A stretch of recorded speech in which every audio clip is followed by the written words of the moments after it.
Hello and welcome. Today, we'll be embarking on a quiet, contemplative journey through one of the most transformative and devastating chapters in human history, the First World War. As you settle in, let your mind wander gently through time, drifting back to a world before the storm, a world brimming with empires, ambition, and uneasy alliances. World War I, also known as the Great War, reshaped borders, societies, and global power structures. But it didn't begin with a declaration of conquest or a massive invasion. It began with a single moment, one seemingly isolated act that would ripple outward to engulf continents. In the early 20th century, Europe stood as a fortress of imperial power. The British Empire commanded the seas and a vast colonial network. France remained a formidable force on the continent. The newly unified German Empire grew rapidly in industrial and military might, eager to assert its place in the world order. Austria-Hungary struggled with nationalist tensions across its diverse population, while the Russian Empire labored under autocracy and unrest. The Ottoman Empire, once mighty, now showed signs of age and internal decay. The surface of Europe shimmered with sophistication, elegant cities, scientific breakthroughs, and cultural flourish. But beneath it lay a volatile foundation of nationalism, militarism, and entangled alliances. These alliances, meant to secure peace, would instead act like dominoes in a tightly packed arrangement. To understand how such a catastrophe could emerge from such prosperity, we must first examine the intricate web of tensions that had been building for decades. The concert of Europe, that delicate balance of power established after Napoleon's defeat, had begun to crack under the strain of new nation-states, colonial competition, and the Industrial Revolution's transformative power. Germany's rise posed the greatest challenge to this old order. When Otto von Bismarck unified the German states in 1871, he created a new European superpower at the continent's heart. The German Empire's rapid industrialization soon made it Europe's strongest economy and a formidable military force. Kaiser Wilhelm II, who dismissed Bismarck in 1890, pursued a more aggressive foreign policy, challenging British naval supremacy and seeking Germany's place in the sun through colonial expansion. This German ambition triggered a diplomatic revolution. France, still smarting from its defeat in the Franco-Prussian War and the loss of Alsace-Lorraine, sought allies against German resurgence. Russia, sharing France's concern about German power, joined the Franco-Russian alliance in 1894. Britain, traditionally aloof from continental entanglements, found itself drawn into the web of alliances as German naval expansion threatened British maritime dominance. The alliance system that emerged was both logical and dangerous. The Triple Alliance bound Germany, Austria-Hungary, and Italy together, while the Triple Entente connected France, Russia, and Britain. These alliances were defensive in nature, designed to deter aggression through the promise of mutual support. But they also meant that any conflict between alliance members could escalate into a general European war. The Balkans provided the spark that would ignite this powder keg. The Ottoman Empire's decline had created a power vacuum in southeastern Europe, filled by competing nationalisms and great power rivalries. Austria-Hungary's annexation of Bosnia-Herzegovina in 1908 inflamed South Slavic nationalism, particularly in Serbia, which saw itself as the natural leader of all South Slavs. Serbia's dream of a greater Serbia threatened Austria-Hungary's very existence. The Habsburg Empire was a multinational state held together by dynastic loyalty and administrative efficiency. If South Slavic nationalism succeeded in breaking away Bosnia-Herzegovina, it could trigger the empire's dissolution as other ethnic groups sought independence. The stakes could not have been higher. Against this backdrop of rising tensions, picture the morning of June 28, 1914. Sarajevo, the capital of Bosnia-Herzegovina, awakens to what should have been a day of imperial pageantry. Archduke Franz Ferdinand of Austria-Hungary, heir to the Austro-Hungarian throne, has come to inspect military maneuvers and show the Habsburg flag in this restive province. The streets bustle with preparation, but beneath the surface, darker currents flow. Franz Ferdinand was an unlikely martyr, a man of moderate views who favoured federalism over centralisation. He might have been the reformer the Habsburg Empire needed. His marriage to Sophie Chotek, a Czech countess considered below his station, had cost him certain privileges, but had also given him a more common touch. He understood the empire's ethnic tensions and sought solutions through accommodation rather than repression. The Archduke's visit is not merely ceremonial. Bosnia-Herzegovina, annexed by Austria-Hungary in 1908, remains a powder keg of Slavic nationalism. Many Bosnian Serbs dream of union with Serbia, viewing Austrian rule as an occupation. Among these dreamers are members of the Black Hand, a secret society dedicated to South Slavic unity through any means necessary. The Black Hand, officially known as Unification or Death, was founded in 1911 by Serbian military officers. Led by Colonel Dragutin Dimitrijevic, known by the codename Apis, the organization combined revolutionary fervor with professional military planning. Its goal was the creation of a greater Serbia that would include all South Slavic territories, including Bosnia-Herzegovina. On that fateful morning, 6 young conspirators position themselves along the Archduke's planned route. They are barely more than boys, yet they carry with them the weight of revolutionary fervor and the tools of assassination, bombs and pistols smuggled across the Serbian border. Their leader, Gavrilo Princip, is just 19 years old, a student consumed by nationalist passion and perhaps by the romanticism of martyrdom. Princip was born in a peasant family in western Bosnia, a region where ethnic tensions ran particularly high. Bright but tubercular, he had come to believe that only through dramatic action could the South Slavic peoples achieve their freedom. He saw himself as a martyr for the cause, willing to sacrifice his life for the greater good of his people. The motorcade begins its journey through Sarajevo's streets. The security arrangements are surprisingly lax, a testament to the Habsburg Empire's confidence in its ability to maintain order. The Archduke and his wife ride in an open car, vulnerable to attack from any direction.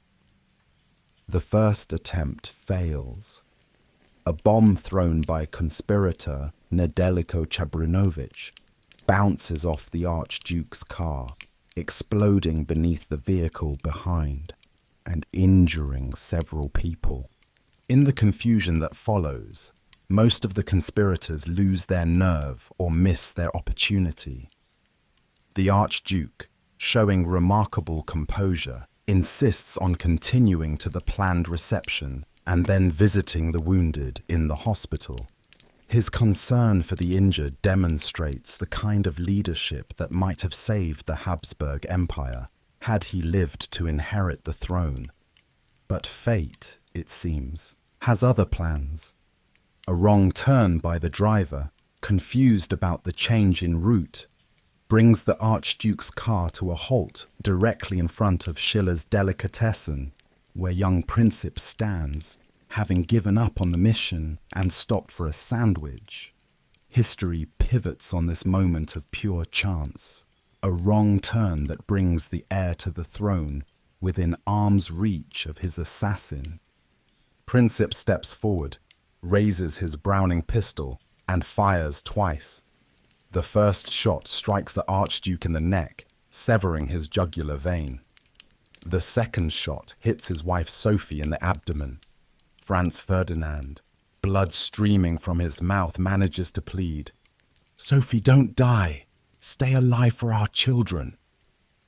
Both will die within minutes, their blood staining the upholstery of their open car. In those gunshots, the 19th century dies with them. The old world of royal diplomacy, of wars fought by professional armies while civilians watched from the sidelines, breathes its last. What follows will be something entirely new. Total war, consuming entire nations and reshaping the very concept of human conflict. Princip is immediately arrested, beaten by the crowd, and taken into custody. Under interrogation, he maintains his composure, stating that he is a Yugoslav nationalist who believes in the unification of all South Slavs. He shows no remorse, viewing his act as a necessary sacrifice for a greater cause. At 19, he is too young to face the death penalty under Austrian law, so he is sentenced to 20 years in prison. He will die of tuberculosis in 1918, just months before the war's end. But war does not come immediately.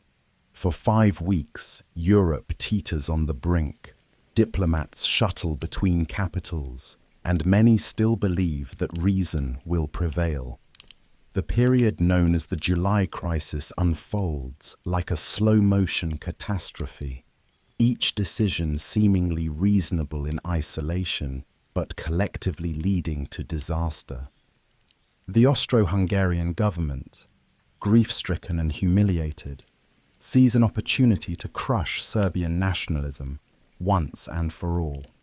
Emperor Franz Joseph, now 84 years old and having lost his son Rudolf to suicide and his wife Elizabeth to assassination, faces the loss of his heir with stoic resignation.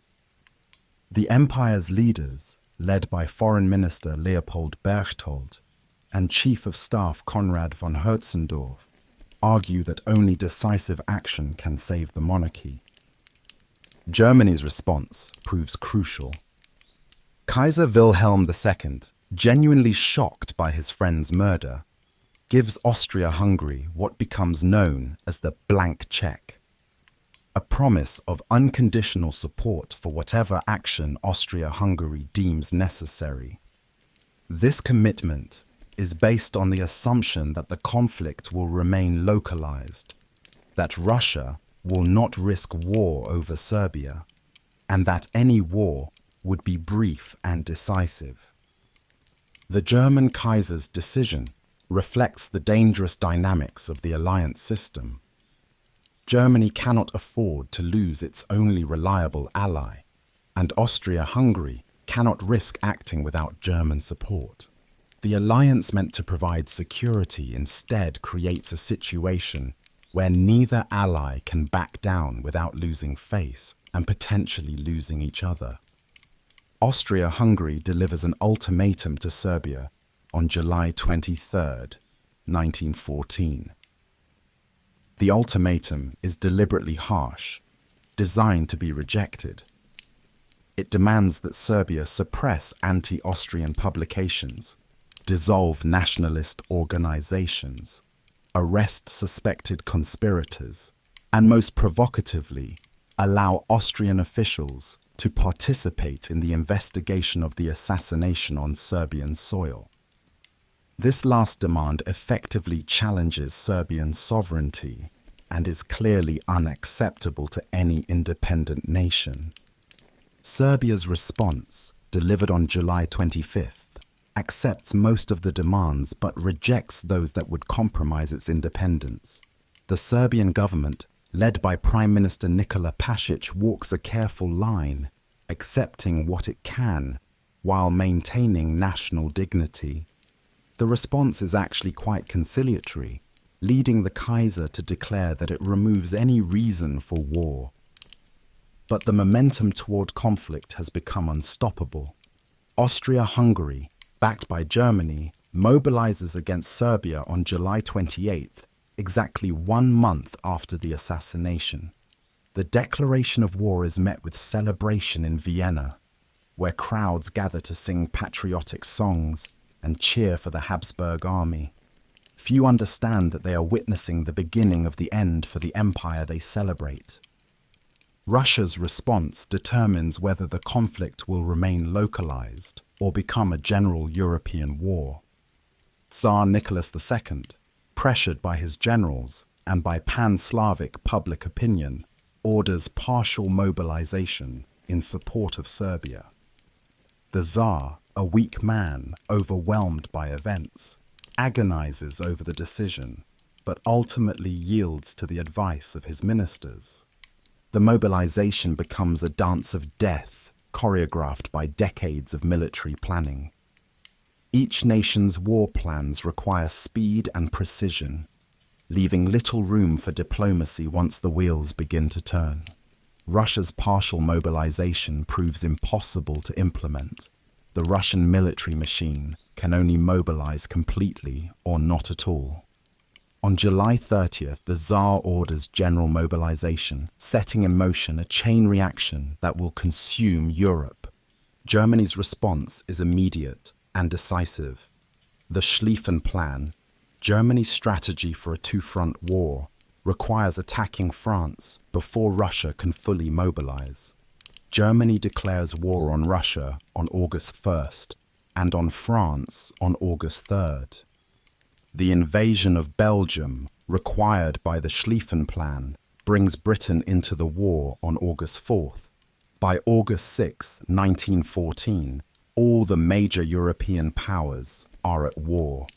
The enthusiasm that greets the declarations of war is one of history's most tragic ironies.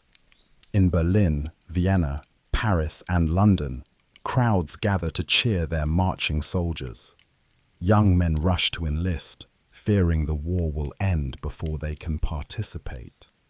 The prevailing wisdom suggests the conflict will be over by Christmas, a brief, glorious adventure that will settle European tensions once and for all. This enthusiasm reflects the profound disconnect between public expectations and military realities. The last general European war had ended in 1815, and few people understood how much warfare had changed.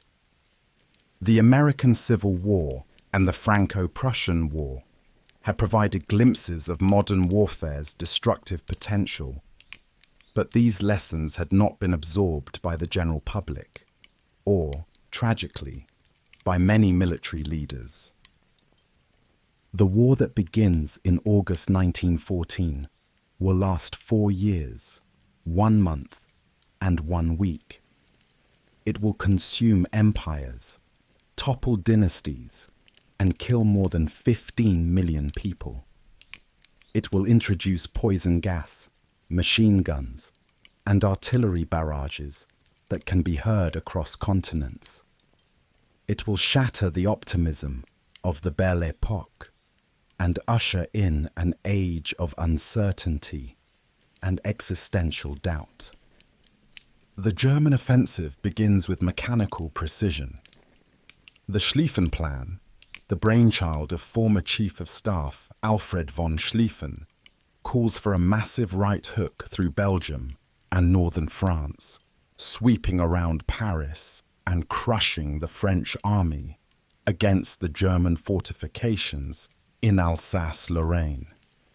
It is a plan of breathtaking audacity, requiring the coordination of over 1 million men in a precise timetable that leaves no room for error. The plan's logic is compelling. Germany faces the nightmare of a two-front war, fighting both France and Russia simultaneously. The only solution is to defeat one enemy quickly before turning to face the other. Since Russia's vast size and poor transportation system means slow mobilization, Germany must knock France out of the war before Russian strength can be brought to bear. But the Schlieffen Plan contains fatal flaws. It assumes that Belgium will offer only token resistance, that Britain will remain neutral, and that the German army can maintain its strength and coordination across hundreds of miles of advance. Most critically, it assumes that warfare in 1914 will resemble warfare in 1870, when rapid movement and decisive battles were still possible. The German invasion of Belgium begins on August 4th, 1914. The German First Army, commanded by General Alexander von Kluck, crosses the border with 260,000 men, expecting to brush aside Belgian resistance and reach the French border within days. Instead, they encounter fierce resistance at the fortress city of Liège, where Belgian forces under General Gérard Leman hold out for 12 days. The siege of Liège reveals the changing nature of warfare. The Belgian fortresses, built in the 1890s, are strong enough to withstand conventional artillery, but vulnerable to the new super-heavy guns that the Germans have developed. The German 42-centimeter howitzers, nicknamed Big Bertha, can fire shells weighing 1,800 pounds with devastating effect. The sight of these massive guns reducing seemingly impregnable fortresses to rubble demonstrates the new warfare's destructive potential. King Albert I of Belgium, defying German demands for passage, declares that Belgium is a nation, not a road. The Belgian army, outnumbered 10-1, cannot hope to stop the German advance, but it can delay it. Every day of delay disrupts the German timetable and gives the French and British more time to prepare their defences. The German advance through Belgium is marked by atrocities that shock the civilized world. German soldiers, frustrated by Belgian resistance and haunted by memories of Franc-Tireur warfare from 1870, commit acts of violence against civilians.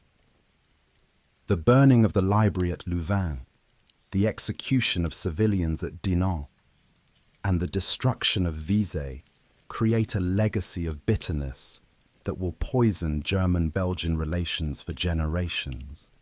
These atrocities, some exaggerated by Allied propaganda but many all too real, serve a military purpose. The German army uses terror as a weapon, hoping to break civilian morale and prevent guerrilla warfare.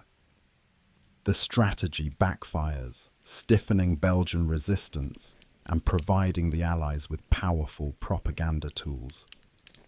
The image of brave little Belgium becomes a rallying cry for the Allied cause. Meanwhile, the French execute Plan 17th, their own strategic vision developed by General Ferdinand Foch and other officers of the French General Staff. The plan calls for an offensive into Alsace-Lorraine to reclaim the provinces lost in 1871. combined with a secondary offensive into the Ardennes. The French strategy is based on the doctrine of the offensive, the belief that superior morale and aggressive tactics can overcome any defense. French soldiers, resplendent in blue coats and red trousers, advance with elan and courage, but also with a tragic ignorance of modern warfare's realities. The French army has not learned the lessons of the Russo-Japanese War, where machine guns and rapid-fire artillery had demonstrated the power of defensive weapons. French officers still believe that the human spirit can triumph over material force. The Battle of the Frontiers, fought in the last weeks of August 1914, shatters these illusions. French forces attack German positions in Alsace-Lorraine and the Ardennes, only to be cut down by machine gun fire and artillery barrages. The French 75mm field gun, justly famous for its accuracy and rate of fire, proves inadequate against German heavy artillery and fortified positions. The casualties are staggering. In the single month of August 1914, the French army loses 329,000 men, including 27,000 killed on August 22nd alone, the bloodiest day in French military history. The dream of a quick victory through offensive action dies in the wheat fields of Lorraine and the forests of the Ardennes. The French army, its morale shattered and its best units decimated, begins a fighting retreat toward Paris. The British Expeditionary Force, small but professional, lands in France and takes position on the French left flank. The BEF, commanded by Field Marshal Sir John French, consists of only 100,000 men, a tiny force compared to the Continental armies, but superbly trained and equipped. The British soldiers, volunteers rather than conscripts, represent the finest traditions of the British Army. At Mons, on August 23, 1914, the British encounter the German First Army and demonstrate the devastating effectiveness of rapid rifle fire. British soldiers, trained to fire 15 aimed rounds per minute, create such intense firepower that Germans mistake it for machine gun fire. The mad minute of British rifle fire becomes legendary, but it cannot stop the German advance. The British, vastly outnumbered and outflanked, must retreat alongside their French allies. The Great Retreat begins, a harrowing withdrawal southward as German forces pursue. The retreat covers 250 miles in 13 days, testing the endurance of men already exhausted by combat. Villages empty as civilians flee the advancing armies, creating streams of refugees that clog the roads and complicate military movements. The German advance seems unstoppable, their grey columns sweeping across the Belgian countryside like a tide of steel. German soldiers, many of them reservists called up for the first time, march through the summer heat carrying full equipment and supplies. The pace is punishing. Some units cover 25 miles per day while fighting rearguard actions and dealing with supply difficulties. In these desperate days, strange stories emerge from the chaos of retreat and advance. At Mons, British soldiers report seeing ghostly archers from Agincourt fighting alongside them, their longbows adding to the deadly rain of bullets. German troops speak of encountering Russian forces in impossible numbers, apparently transported by train across Europe in secrecy. These are the first myths of the Great War, born from exhaustion, fear, and the human need to find meaning in mechanized slaughter.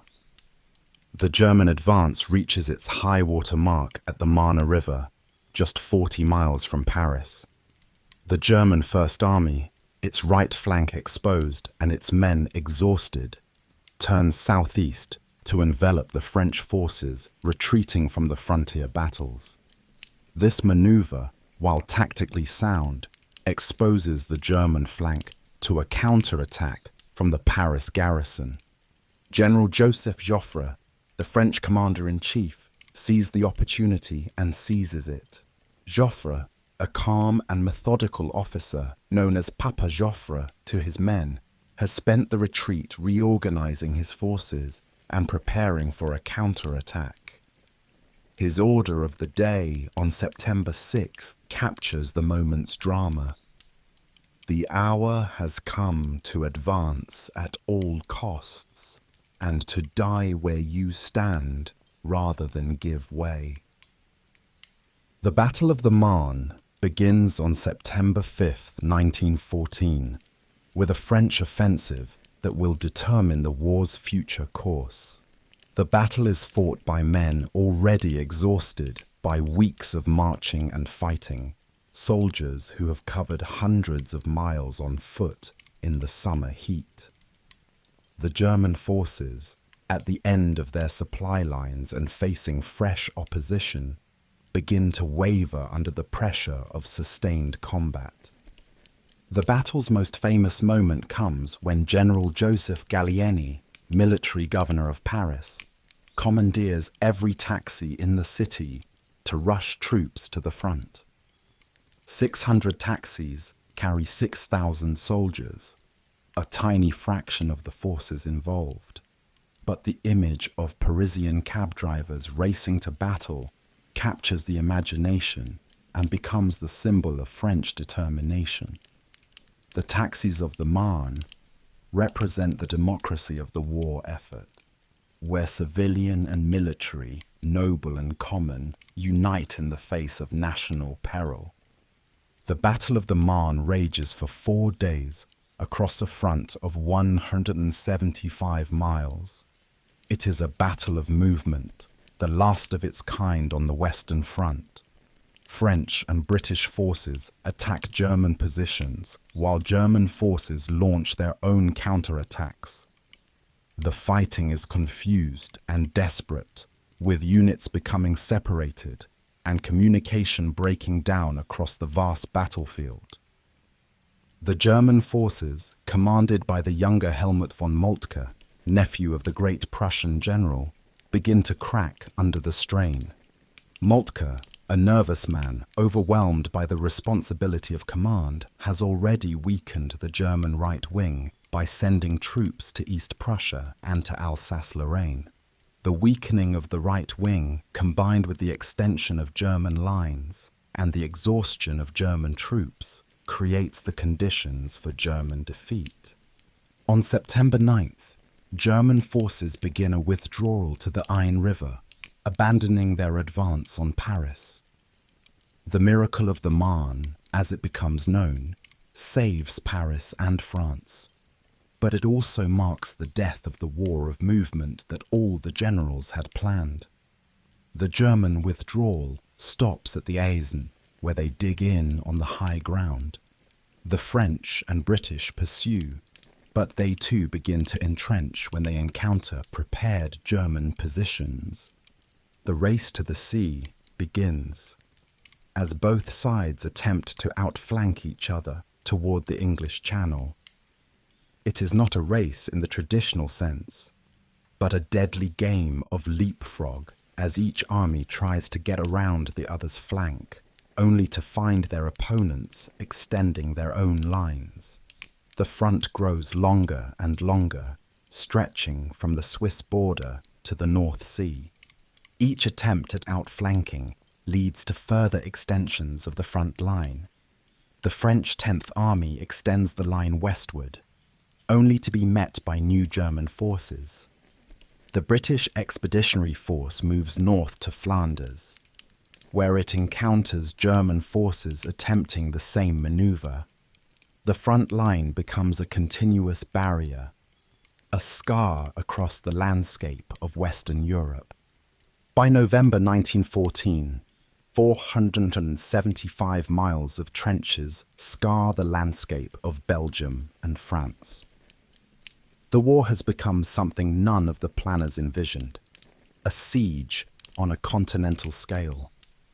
The trenches themselves are initially simple affairs, hastily dug ditches that provide basic protection from rifle fire.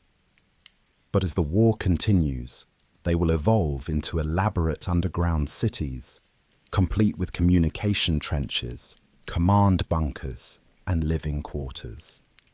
The trenches face each other across no man's land, a wasteland of shell holes, barbed wire, and death. The distance between opposing trenches varies from a few hundred yards to less than 50 yards in some places. This proximity creates a strange intimacy between enemies, who can hear each other talking, singing, and sometimes crying in the long hours of darkness. The trench system that emerges is more complex than casual observers realize. The front-line trenches are just the beginning. Behind them come support trenches, communication trenches that allow movement without exposure to enemy fire, and reserve trenches where troops can rest and regroup. The entire system is connected by a network of underground tunnels, telephone lines, and supply routes. Life in the trenches is a mixture of boredom and terror. Soldiers spend weeks at a time in conditions that would challenge the strongest constitution. The trenches are muddy, rat-infested, and constantly under the threat of enemy fire. Soldiers develop a vocabulary of trench warfare, stand to at dawn and dusk when attacks are most likely, fire step where soldiers stand to fire at the enemy, duck boards that provide footing in the mud. The development of trench warfare marks a fundamental shift in the nature of combat. Warfare becomes static, with neither side able to achieve decisive breakthrough. The power of defensive weapons, machine guns, artillery, and barbed wire proves superior to offensive tactics. The result is a stalemate that will last for years, consuming enormous resources while producing minimal territorial gains. In the East, the war takes a different character. The Russian Empire, vast and underdeveloped, mobilizes with surprising speed. The Russian steamroller, as it becomes known, poses a deadly threat to German and Austrian forces. Two Russian armies invade East Prussia, threatening the German heartland and forcing Germany to divert forces from the Western Front. The Russian mobilization is an impressive achievement, considering the country's poor transportation infrastructure and administrative chaos. Within weeks, millions of Russian soldiers are on the march, their enthusiasm compensating for their lack of modern equipment and training. The Russian army's greatest strength is its size. It can absorb casualties that would cripple smaller armies and continue fighting. The German Eighth Army, commanded by General Maximilian von Prittwitz, initially panics in the face of the Russian advance. Prittwitz, overwhelmed by reports of Russian numbers, recommends abandoning East Prussia and withdrawing behind the Vistula River. This recommendation leads to his immediate dismissal and replacement by Generals Paul von Hindenburg and Erich Ludendorff. Hindenburg, recalled from retirement at age 67, provides the steady leadership that the crisis requires. Ludendorff, a brilliant staff officer, provides the tactical genius that will destroy the Russian threat. Together, they form one of the war's most effective command partnerships, combining Hindenburg's calm authority with Ludendorff's aggressive intellect. The Battle of Tannenberg, fought from August 26 to 30th, 1914, becomes one of the most complete victories in military history. The German Eighth Army, using superior intelligence, rapid movement, and tactical brilliance, encircles and destroys the Russian Second Army. The battle is a masterpiece of military art, demonstrating that skill and leadership can overcome numerical disadvantage. The victory is possible because of German advantages in communication and transportation. The German army has access to telephone networks and railroad lines that allow rapid coordination and movement. The Russians, operating in hostile territory without adequate maps or communication, become separated and confused. The German forces, operating on interior lines, can concentrate against isolated Russian units. The Battle of Tannenberg results in the capture of 92,000 Russian prisoners and the destruction of an entire Russian army. General Alexander Samsonov, the Russian commander, commits suicide rather than face the shame of defeat. The victory makes Hindenburg and Ludendorff German heroes and relieves the pressure on the Western Front by eliminating the Russian threat to East Prussia. The victory at Tannenberg is followed by the Battle of the Masurian Lakes, where the German Eighth Army defeats the Russian First Army and drives Russian forces out of East Prussia. The twin victories establish German control over East Prussia and create a legend of German military superiority that will influence German strategy for the rest of the war. But the Eastern Front victories cannot mask the fundamental problem facing the Central Powers. They are fighting a war on multiple fronts with limited resources. While the Germans celebrate in East Prussia, Austria-Hungary struggles against both Serbia and Russia. The multi-ethnic Habsburg army, riddled with nationalist tensions and language barriers, performs poorly against the more homogeneous Slavic forces. The Austro-Hungarian army's problems are numerous and serious. The empire's 11 different languages create communication difficulties that prove fatal in combat. Units composed of Slavic troops show little enthusiasm for fighting their ethnic cousins, leading to mass desertions and surrenders. The army's officer corps, dominated by German and Hungarian nobles, often shows contempt for Slavic soldiers, further undermining morale. Serbia, the small nation whose crisis sparked the war, fights with remarkable tenacity. Despite being outnumbered and outgunned, the Serbian army repeatedly defeats Austrian offensives. The Serbs' knowledge of their mountainous terrain and their fierce nationalism compensate for their lack of modern equipment.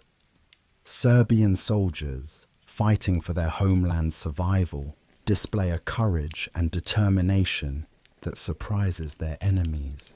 The Battle of Chur, fought in August 1914, represents the first Allied victory of the war. Serbian forces under General Radomir Putnik defeat an Austrian invasion force, capturing thousands of prisoners and large quantities of equipment. The victory boosts Serbian morale and demonstrates that the Habsburg army is not invincible. The Austrian failures in Serbia have serious consequences for the Central Powers' strategic position. The need to garrison the Balkans diverts troops from more important fronts, while the Serbian victories encourage other Balkan nations to consider entering the war against Austria-Hungary. The Serbian resistance also provides a model for other small nations facing great power aggression. By December 1914, Serbian forces have not only repelled 3 Austrian invasions, but have actually captured Austrian territory. The Serbian army occupies parts of Bosnia-Herzegovina, and threatens the vital port of Trieste. The tables have turned completely. The aggressor has become the victim, and the victim has become the aggressor. The Ottoman Empire's entry into the war in November 1914 opens new theatres of conflict in the Middle East, the Caucasus, and the Dardanelles. The Turkish decision to join the Central Powers is partly opportunistic, a chance to regain lost territories and restore Ottoman prestige, and partly the result of German influence and the actions of German warships that have taken refuge in Turkish ports. The Ottoman Empire's entry into the war has profound consequences for the global conflict. It cuts off Russia's supply lines through the Dardanelles, complicating Allied efforts to support their eastern ally. It also opens new fronts in the Caucasus, where Russian and Turkish forces will fight in some of the war's most difficult conditions, and in the Middle East, where British forces will eventually campaign against Turkish positions. The war's naval dimension adds another layer of complexity to the global conflict. The British Royal Navy, supreme on the world's oceans, establishes a blockade of Germany and Austria-Hungary. This blockade, enforced by the Grand Fleet from its base at Scapa Flow, slowly strangles the Central Powers' access to raw materials and food imports that are essential for their war effort. The British blockade is comprehensive and effective.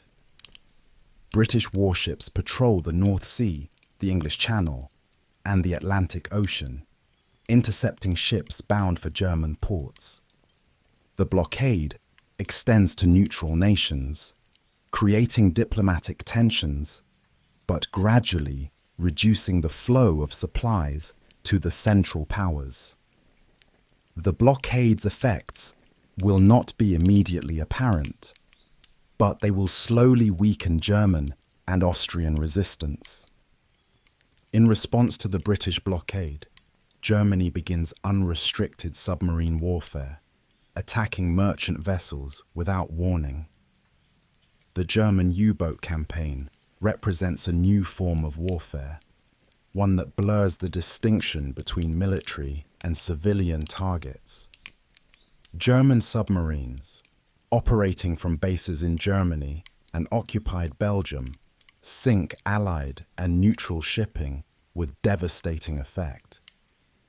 The submarine warfare campaign creates a new form of terror. Ships disappear without warning, their crews and passengers drowned in the cold Atlantic waters. The sinking of passenger liners creates particular outrage, as civilians die alongside military personnel. The German submarine campaign will eventually bring the United States into the war, but in 1914, it serves notice that this war will be fought without regard for traditional rules of warfare. The year 1915 brings new horrors and new theatres of war. On the Western Front, the stalemate deepens as both sides launch massive offensives that achieve little beyond adding to the casualty lists. The French attack in Champagne, the British at Neuve-Chapelle, and the Germans at Ypres, where they introduce poison gas for the first time on the Western Front. The gas attack at Ypres on April 20, 1915, opens a new chapter in warfare's long history of escalation. Chlorine gas, heavier than air, drifts across no man's land in a yellow-green cloud that moves with the wind. Allied soldiers, lacking gas masks and unprepared for chemical warfare, flee in panic as the gas burns their lungs and blinds their eyes. The gas attack creates a gap in the Allied lines 4 miles wide, the largest breach in the Western Front since the race to the sea. But the Germans, also unprepared for the effectiveness of their new weapon, fail to exploit their breakthrough. German soldiers, lacking adequate protection against their own gas, advance cautiously into the affected area. The opportunity for a decisive breakthrough is lost.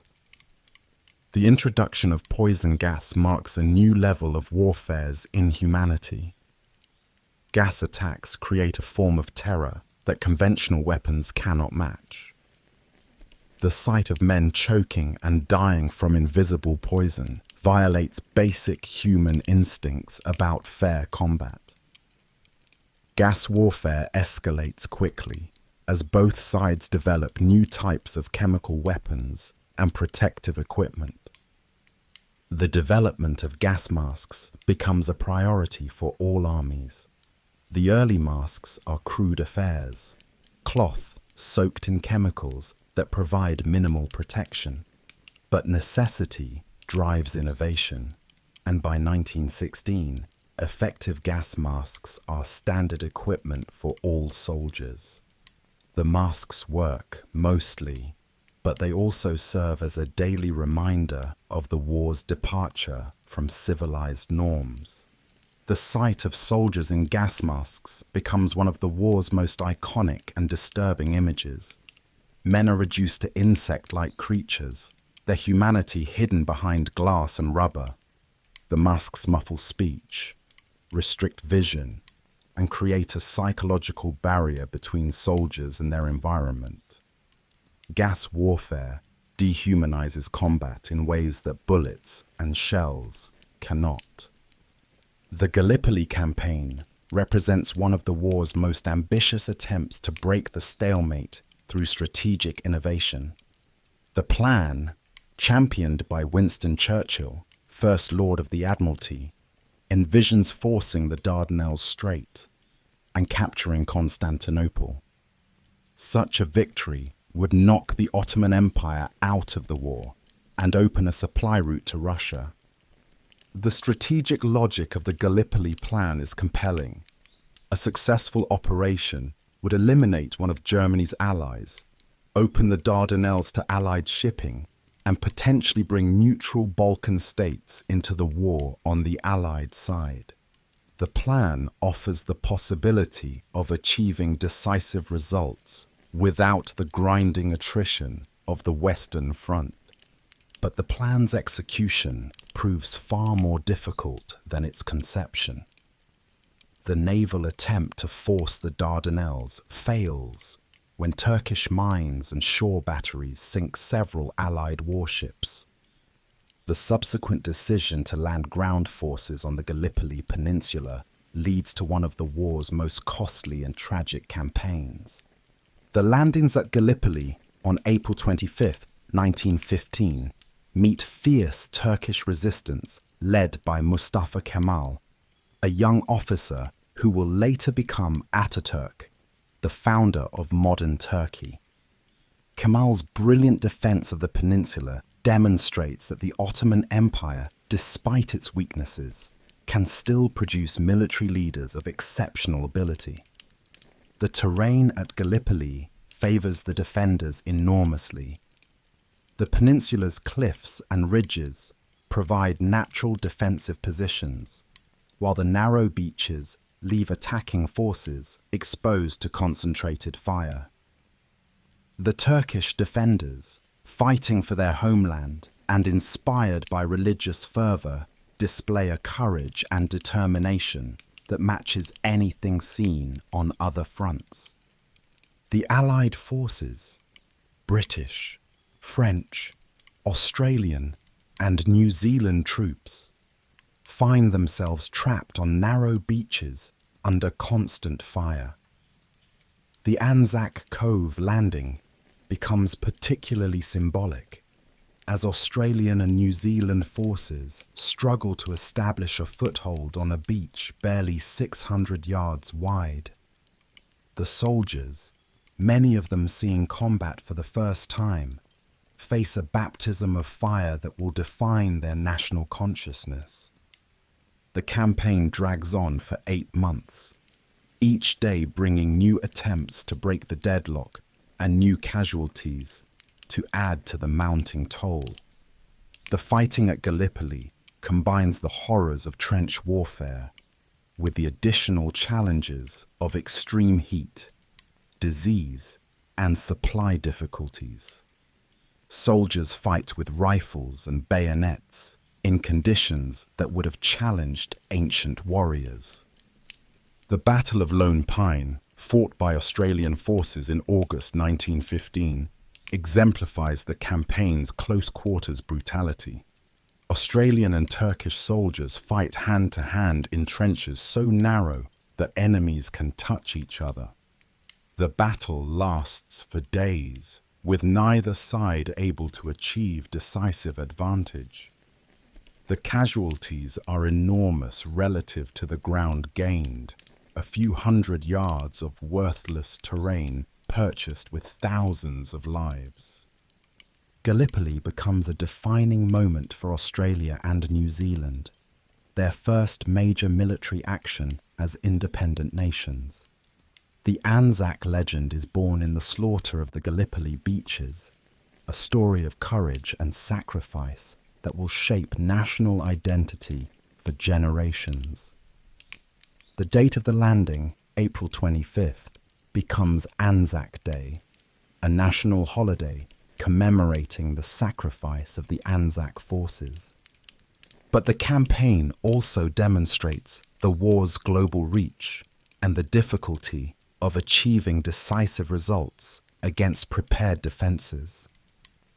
The Allies eventually evacuate Gallipoli in January 1916, one of the few successful evacuations in military history. The campaign costs over 250,000 casualties and achieves none of its strategic objectives. Churchill, blamed for the disaster, resigns from the government and goes to serve as a battalion commander in France. The failure at Gallipoli has profound consequences for Allied strategy. It demonstrates that there are no easy alternatives to the grinding attrition of the Western Front. The search for a decisive breakthrough through peripheral operations proves illusory, forcing the Allies to concentrate their efforts on the main theatre of operations in France and Belgium. On the Eastern Front, the war remains more mobile than in the West, but no less deadly. The vast distances and limited transportation infrastructure create different challenges for both sides. Armies can advance hundreds of miles, only to find themselves overextended and vulnerable to counterattack. The Eastern Front becomes a war of movement, but movement that leads to stalemate rather than decision. The Brusilov offensive, launched by Russian forces in June 1916, represents Russia's greatest military success of the war. General Alexei Brusilov, commanding the Russian Southwest Front, develops innovative tactics that break through Austrian lines and capture hundreds of thousands of prisoners. The offensive demonstrates that breakthrough is possible with proper planning and execution. Brusilov's success is based on several innovations. Instead of concentrating his forces for a single breakthrough, he attacks along a broad front, preventing the enemy from concentrating reserves.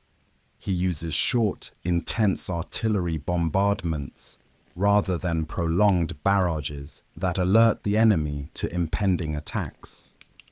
He also pays careful attention to camouflage and deception, concealing his preparations from Austrian observation. The Brusilov offensive initially achieves spectacular success. Russian forces advance up to 60 miles in some sectors, capturing the fortress of Lutsk and threatening the vital railway junction at Kovel. Austrian forces, many of them composed of unwilling Slavic conscripts, surrender in massive numbers. The offensive captures 350,000 prisoners and inflicts over 500,000 casualties on the Central Powers. But Russian successes prove temporary limited by the same factors that plague all offensives in this war. Poor supply systems cannot support rapid advances over long distances. The Russian army, despite its numerical superiority, lacks the logistical sophistication to exploit its tactical successes. The offensive eventually stalls, and the front lines stabilize once again. The Brusilov offensive does achieve one strategic objective.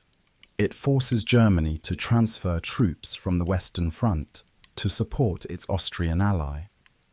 The relief of pressure on Verdun allows the French to stabilize their position and eventually launch their own counter-offensive. The interconnected nature of the war means that success on one front can influence events on all others. The entry of Italy into the war in May 1915 opens yet another front in the complex European conflict.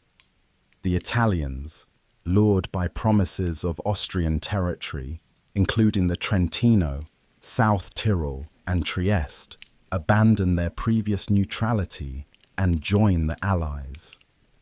The Italian decision is based on territorial ambition rather than ideological commitment, but it forces Austria-Hungary to fight on yet another front. The Italian front becomes one of the war's most difficult theatres. The battles of the Isonzo, fought in the mountains between Italy and Austria-Hungary, are characterized by extreme conditions and limited gains. Soldiers fight at altitudes where the air is thin and the weather brutal, sometimes freezing to death in their trenches during the harsh alpine winters. The Isonzo River Valley provides the only feasible route for Italian attacks against Austrian positions. The Austrians, fighting from well-prepared positions in the mountains, can observe and target Italian movements across the valley. The Italians, commanded by General Luigi Cadorna, launch 11 separate offensives along the Isonzo, each achieving minimal gains at enormous cost. The Battle of Caporetto, fought in October 1917, will become Italy's greatest military disaster. But even in 1915 and 1916, the Italian army suffers enormous casualties in futile attempts to break through Austrian defences. The Italian soldiers, many of them peasants from the impoverished south, fight with courage and determination despite inadequate equipment and harsh conditions. The mountain warfare of the Italian front presents unique challenges. Soldiers must carry supplies up steep mountain paths, often under enemy fire. Artillery must be dismantled and carried piece by piece to positions where it can be reassembled. The extreme altitude affects not only physical performance, but also the behavior of weapons and equipment. The year 1916 brings the war's two most massive battles, Verdun and the Somme. These battles represent the war's evolution into industrial-scale killing, where success is measured not in territory gained, but in the enemy's capacity to continue fighting. They mark the full development of attrition warfare, where the goal is not to outmaneuver the enemy, but to outlast him. The Battle of Verdun begins on February 21, 1916, with a German offensive designed to bleed France white. The German Chief of Staff, Erich von Falkenhayn, chooses Verdun because its symbolic importance to France will force the French to defend it at any cost. The battle becomes a furnace of destruction, consuming French and German divisions in a struggle that lasts 302 days. Verdun holds deep significance for French national identity. The fortress city has guarded the eastern approaches to Paris for centuries, playing a crucial role in French history. The Treaty of Verdun in 843 divided Charlemagne's empire, making Verdun the symbolic birthplace of France. For the French, abandoning Verdun would be like abandoning the nation itself. The battle's opening artillery barrage is unprecedented in human history. German guns, concentrated in numbers never before assembled, fire 2 million shells in the first 10 hours. The bombardment can be heard 100 miles away, and the shock waves break windows in distant towns. The ancient fortress city disappears under a rain of high explosives that turns stone buildings into powder and trees into splinters. The intensity of the bombardment defies comprehension. The German artillery includes guns of all sizes, from light field pieces to massive siege mortars. The 42-centimeter howitzers that destroyed the Belgian fortresses are present, along with new weapons like the 38-centimeter Lange Max guns that can fire shells weighing 750 pounds. The coordination required to mass such firepower represents a new level of military organization. The bombardment's effects on the landscape are catastrophic. The terrain around Verdun is transformed into a lunar landscape of overlapping craters, with not a tree or building left standing. The soil itself is churned and rechurned by explosive shells, mixing earth with fragments of metal, wood, and human remains. The very ground becomes a monument to the war's destructive power. French defense of Verdun becomes a national crusade.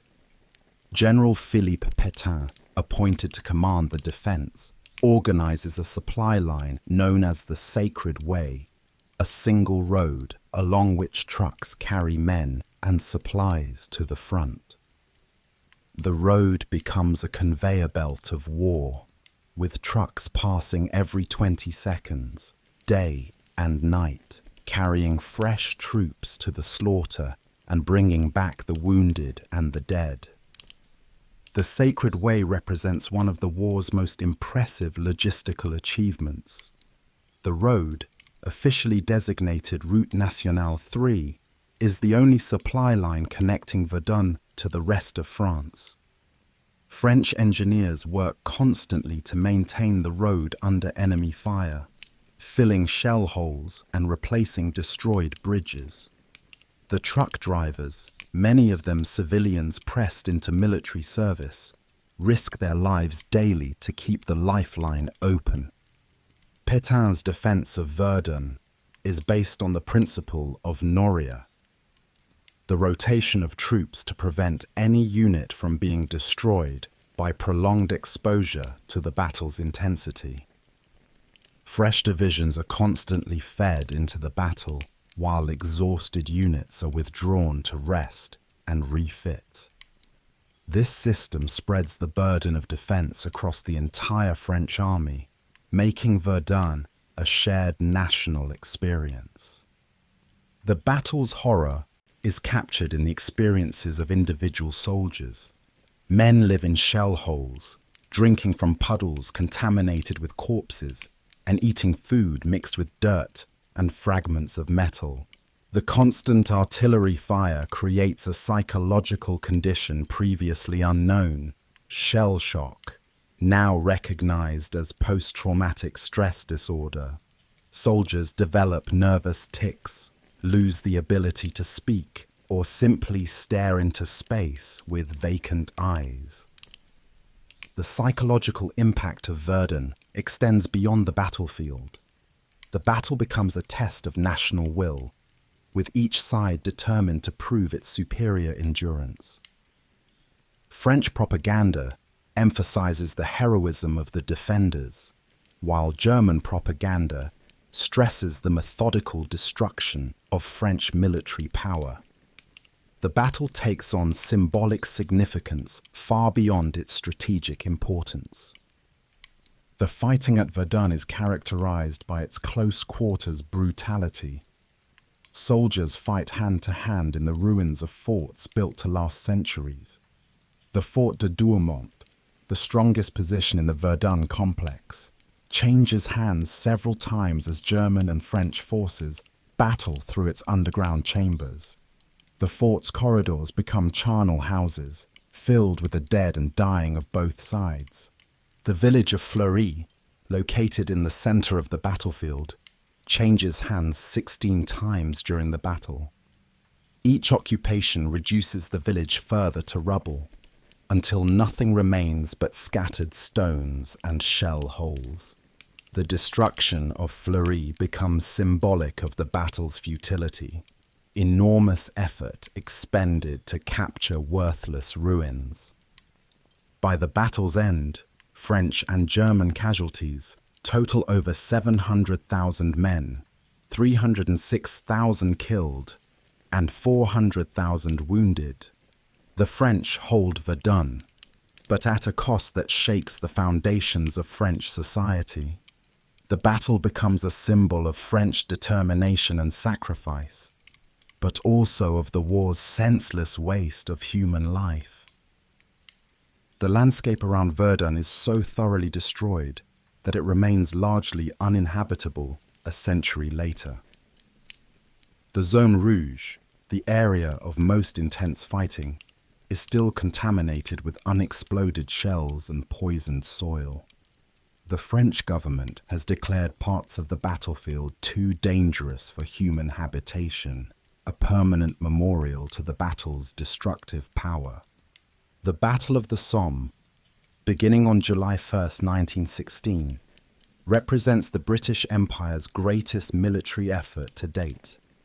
The battle is planned as a joint Anglo-French offensive designed to break the German lines and end the war. The British Army, expanded from its pre-war size of 250,000 to over 1 million men, is ready to play a major role in the land war for the first time.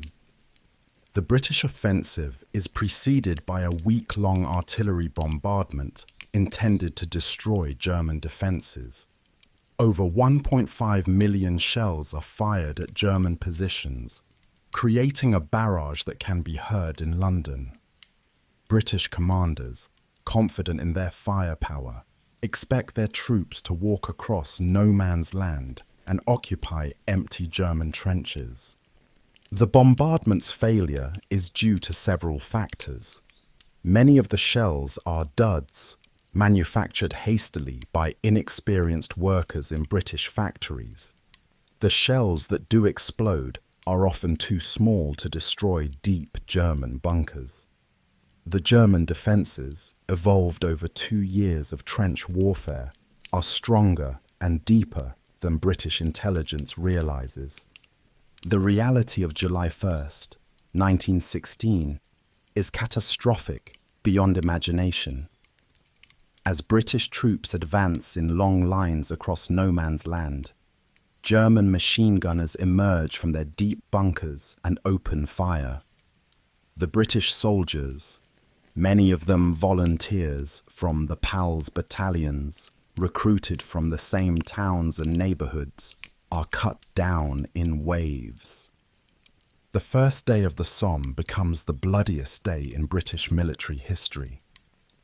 The British Army suffers 60,000 casualties, including 20,000 dead. Entire battalions are destroyed in minutes, their men lying in neat rows where they fell. The PALS battalions, recruited on the promise that friends could serve together, die together, devastating entire communities back home. The human cost of the first day is staggering. The 1st Newfoundland Regiment loses 91% of its strength in 30 minutes. The 34th Division suffers 6,380 casualties out of 8,000 men engaged. The Ulster Division, advancing on July 1st to commemorate the Battle of the Boyne, loses 5,500 men in a single day. These are not just statistics, but represent the destruction of communities, the loss of entire generations. The battle continues for 141 days, each day bringing new attacks and new casualties. The British tactics evolve slowly, incorporating lessons learned at enormous cost. The introduction of creeping barrages, where artillery fire advances just ahead of attacking infantry, improves the coordination between artillery and infantry. But the fundamental problem remains: the power of defensive weapons against attacking forces. The British introduced tanks for the first time at the Battle of Flers-Courcelette in September 1916. The tanks, lumbering mechanical monsters called landships, inspire fear and wonder in equal measure. The sight of these armoured vehicles crossing no man's land and crushing barbed wire seems to offer a solution to the stalemate of trench warfare. But the early tanks are primitive and unreliable. They break down frequently, move slowly, and are vulnerable to artillery fire. Of the 49 tanks committed to the attack, only 32 reach the starting line, and only 9 achieve their objectives. The tank's impact is more psychological than tactical, though they point toward the future of warfare. The tank's invention represents a typically British approach to the war's challenges. Faced with the problem of crossing no man's land under machine gun fire, British engineers develop a mechanical solution. The tank combines the mobility of cavalry with the protection of armour, offering the possibility of breakthrough in a war dominated by defensive weapons. The development of the tank illustrates the war's role as a catalyst for technological innovation. The urgent need for military solutions drives rapid advances in engineering, metallurgy, and mechanical design. The war becomes a laboratory for innovation, producing new weapons and new methods of warfare at an unprecedented pace. The Battle of the Somme finally ends in November 1916, with the onset of winter weather that makes offensive operations impossible. The British have advanced their line by a maximum of 7 miles, capturing several villages and tens of thousands of prisoners. But the cost is staggering: over 1 million casualties for all sides combined. The strategic results of the Somme are difficult to assess. The British have gained valuable experience in conducting large-scale operations, and the German army has suffered casualties it can ill afford. But the fundamental stalemate remains unbroken, and the war of attrition continues. The Somme demonstrates both the possibilities and the limitations of the industrial approach to warfare. The year 1916 ends with the war having consumed more lives and resources than anyone had imagined possible. The initial enthusiasm has long since faded, replaced by grim determination and growing war weariness. The home fronts, initially supportive of the war effort, begin to show signs of strain as casualty lists grow and shortages become more severe. The war's impact on civilian populations becomes increasingly severe. The British naval blockade of Germany begins to create food shortages, while German submarine attacks disrupt Allied shipping. Rationing becomes common in all belligerent countries, and governments assume unprecedented control over economic life. The war transforms not just military affairs, but the relationship between state and society. The role of women in the war effort expands dramatically as men are conscripted for military service. Women enter factories, farms, and offices in unprecedented numbers, taking on roles previously reserved for men. The war accelerates social changes that might have taken decades to achieve in peacetime, challenging traditional gender roles and expectations. The war's cultural impact is equally profound. The initial patriotic enthusiasm gives way to a more complex understanding of the war's costs and consequences. Artists, writers, and intellectuals begin to question the values and assumptions that led to the conflict. The war becomes not just a military struggle, but a crisis of civilization itself. The Christmas Truce of 1914, when soldiers on both sides spontaneously ceased fighting and fraternized in no man's land, becomes a symbol of the war's human dimension. The truce, involving the exchange of gifts and the playing of football between enemies, demonstrates that the war has not entirely destroyed human decency and compassion. But such moments of humanity become increasingly rare as the war progresses and its bitterness deepens. The introduction of poison gas, the bombing of civilians, and the enormous casualty lists create a legacy of hatred that will poison international relations for generations. The war becomes not just a conflict between nations, but a struggle between different concepts of civilization. The war's economic impact is revolutionary, destroying the international financial system that had governed the pre-war world. Nations spend money at rates that would have been inconceivable in peacetime, funding their war efforts through borrowing and printing money. The economic disruption created by the war will have consequences extending far beyond the armistice. Britain's national debt increases tenfold during the war, transforming the country from the world's largest creditor to a major debtor. France prints money to pay for the war, setting the stage for post-war inflation that will undermine social stability. Germany's economy, cut off from world markets by the British blockade, begins to show signs of strain that will only worsen as the war continues. The war's technological impact is equally transformative.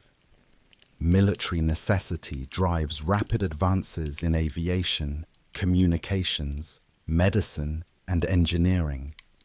The airplane evolves from a fragile curiosity to a weapon of war. Radio communication becomes essential for military coordination. Medical advances in the treatment of wounds and disease save thousands of lives. The war also accelerates the development of chemical weapons, marking a new level of warfare's inhumanity. The use of poison gas violates ancient taboos about acceptable methods of warfare, introducing weapons that kill indiscriminately and cause prolonged suffering. The gas attacks create a new form of terror that conventional weapons cannot match. By the end of 1916, the Great War has already transformed the world in ways that will not be fully understood for decades. The war that began as a European conflict has become a global struggle, involving nations from every continent. The United States, still neutral, finds itself increasingly drawn into the conflict by German submarine attacks and economic ties to their allies. The war's global character becomes increasingly apparent as colonial troops are drawn into the European conflict. Indian troops fight on the Western Front, while African soldiers serve in both European and African theatres. The war becomes a truly world war, involving peoples who have no direct stake in the European disputes that cause the conflict. The Eastern Front, meanwhile, shows signs of Russian exhaustion that will have profound consequences for the war's outcome. The Russian army, despite its numerical superiority, suffers from poor equipment, inadequate supplies, and incompetent leadership. The Russian people, bearing the burden of enormous casualties and economic hardship, begin to question their government's conduct of the war. The Habsburg Empire faces similar challenges as its multi-ethnic army shows increasing signs of disintegration. Slavic troops desert or surrender in large numbers, while the empire's economy struggles to support the war effort. The empire that began the war by attacking Serbia finds itself fighting for its very survival. The Ottoman Empire, despite initial setbacks, proves more resilient than expected. Turkish forces hold the Allies at Gallipoli and launch their own offensives in the Caucasus. The empire's entry into the war has created new theatres of conflict and complicated Allied strategy, but it has also provided opportunities for Allied operations in the Middle East. The war's pattern has been established by the end of 1916. Massive offensives will be launched, enormous casualties will be suffered, and minimal territorial gains will be achieved. The war has become a grinding machine that consumes men and resources while producing little but death and destruction. Yet it continues, driven by the logic of sunk costs and the unwillingness of any side to accept defeat after such enormous sacrifices. The generals continue to believe that the next offensive will be different, that the next innovation will provide the breakthrough that has so far proved elusive. The politicians continue to believe that their populations will support whatever sacrifices are necessary for victory. The soldiers continue to fight because they have no choice, because their comrades depend on them, and because they hope that their sacrifice will somehow have meaning. As 1916 draws to a close, the Great War has become the defining experience of a generation. It has shattered the optimism of the Belle Époque and replaced it with a grimmer understanding of human nature and historical progress. The war has become not just a conflict between nations, but a struggle for the soul of civilization itself. The world that emerges from this first phase of the Great War is fundamentally different from the world that entered it. The certainties of the old order have been shattered, the balance of power has shifted, and new forces have been unleashed that will shape the remainder of the 20th century. The war that was supposed to end all wars has instead become a war that seems to have no end, a conflict that has transcended its original causes and become a force of pure destruction. And yet, as 1916 ends and 1917 begins, the war's most dramatic chapters still lie ahead.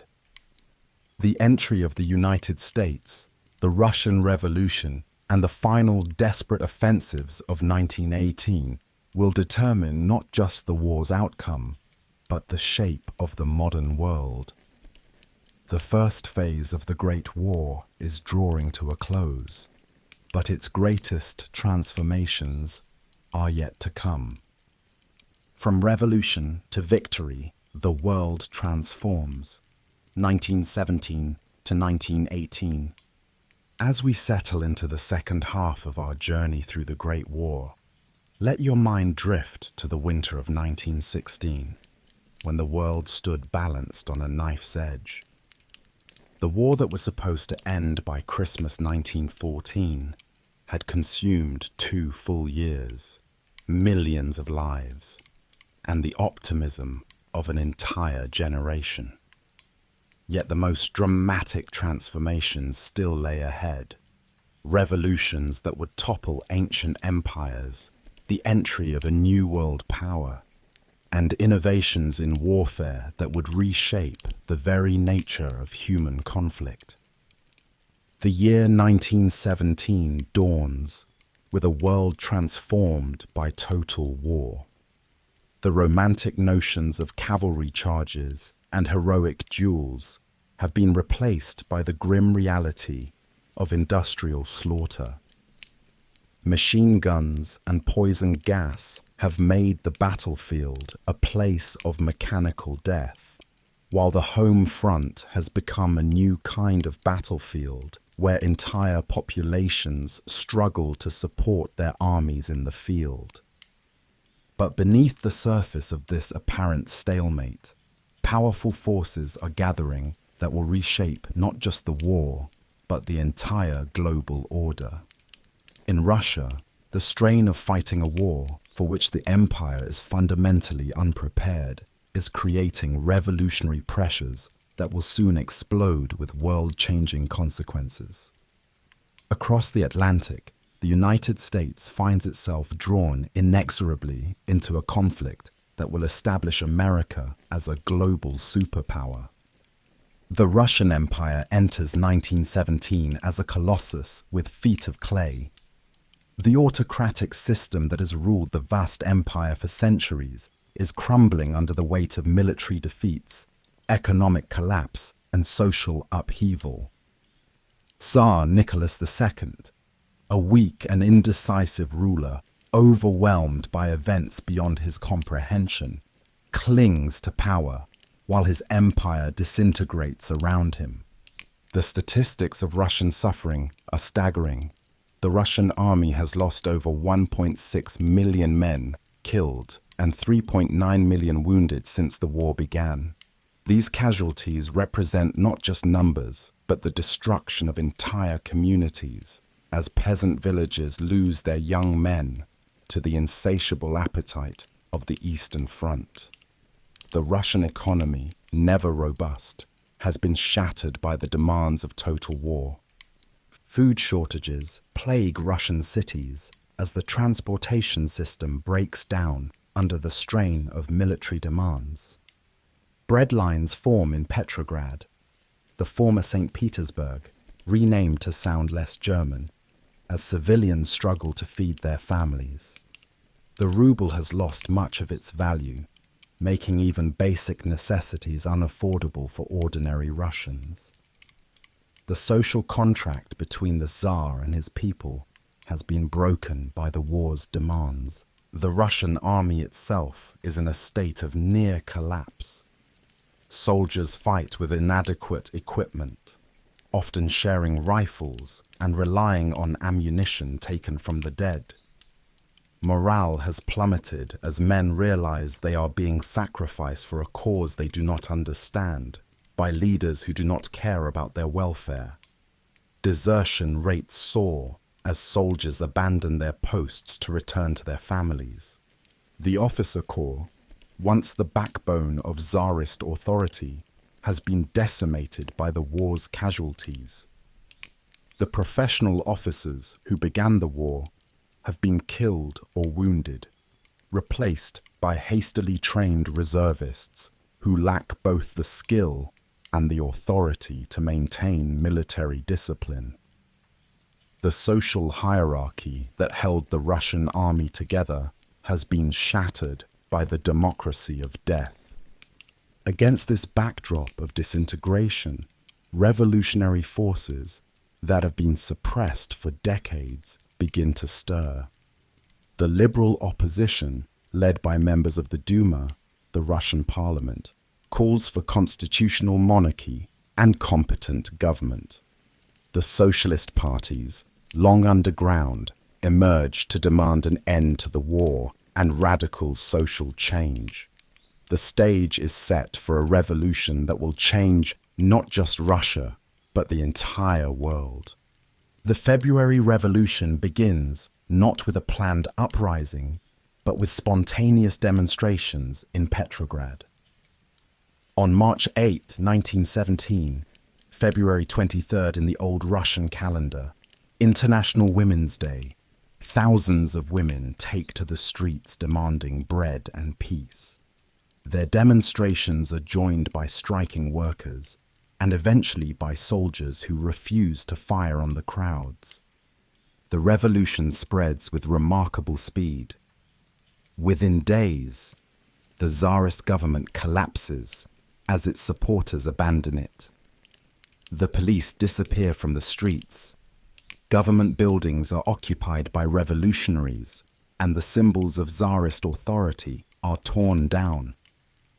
Nicholas II, isolated at army headquarters, finds himself a ruler without a kingdom. The Tsar's abdication on March 15, 1917, ends 3 centuries of Romanov rule.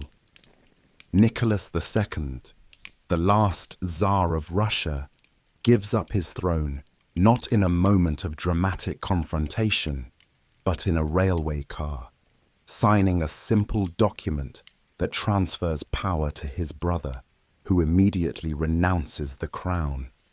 The Russian Empire dies not with a bang, but with a whimper, its last emperor departing as quietly as he had ruled. The fall of the Tsarist regime creates a power vacuum that will have profound consequences for the war and the world. The provisional government, led by liberal politicians like Alexander Kerensky, attempts to maintain Russia's commitment to the war while implementing democratic reforms.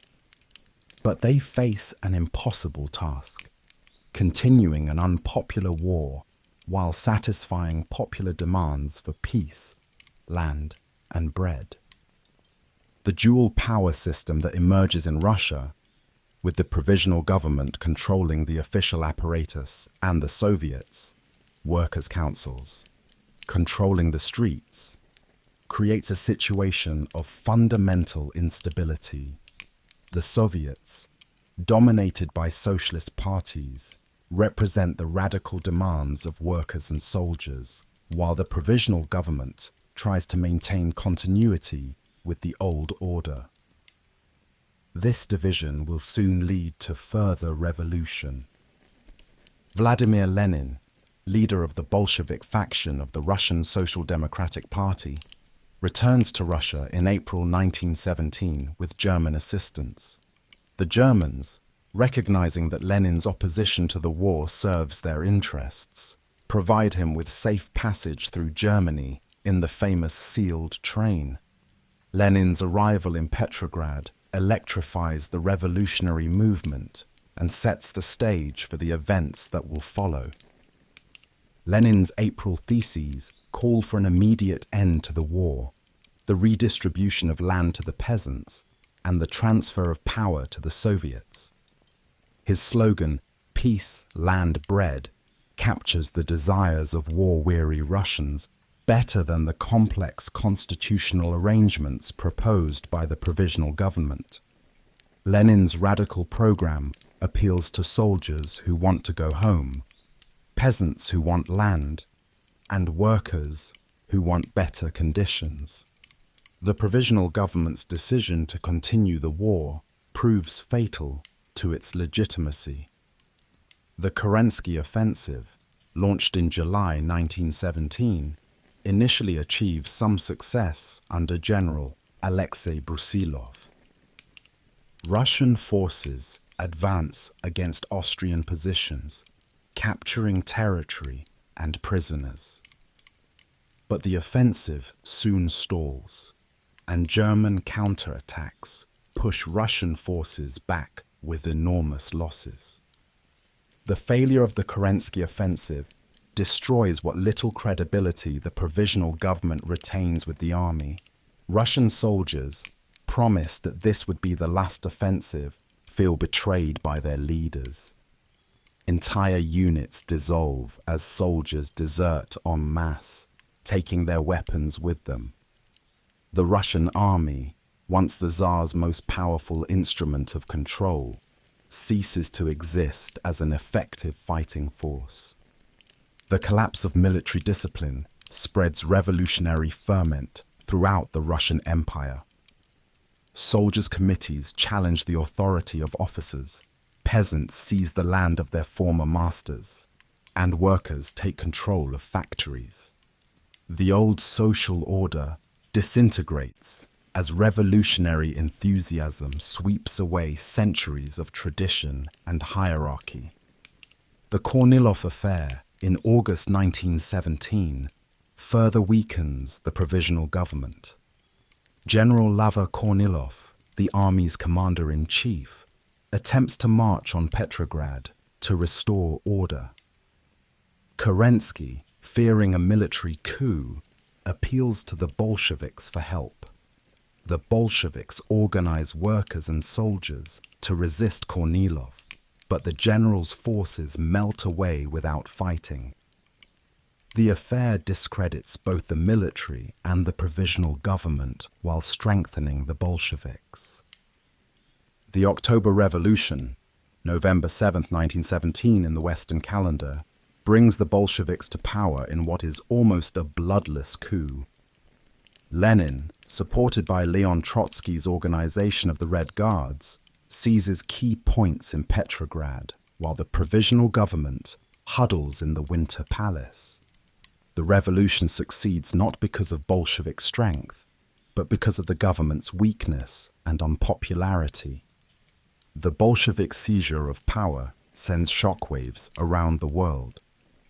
A radical socialist government committed to world revolution and immediate peace has taken control of one of the world's great powers. The implications for the war and the international order are staggering. The Allies have lost their most important partner in the war against Germany, while the Central Powers face the prospect of being able to transfer massive forces from the Eastern to the Western Front. Lenin's first priority is ending Russia's participation in the war. The decree on peace, issued immediately after the revolution, calls for an immediate armistice and negotiations for a democratic peace without annexations or indemnities. The Bolsheviks begin separate negotiations with the Central Powers, abandoning their former allies and the commitments of the provisional government. The negotiations at Brest-Litovsk reveal the extent of German ambitions in Eastern Europe. The German terms are harsh, demanding the surrender of Poland, the Baltic provinces, and Ukraine, territories containing 1/3 of Russia's population and much of its industrial capacity. The negotiations expose the fiction of fighting a war for democratic principles, when the reality is a struggle for territorial advantage. Trotsky's strategy of no war, no peace, refusing to sign the treaty while demobilizing the army, proves disastrous when the Germans resume their advance. German forces encounter virtually no resistance as they sweep across the former Russian Empire, capturing vast territories and advancing to within 100 miles of Petrograd. The Bolsheviks, faced with the prospect of losing power, are forced to accept even harsher terms.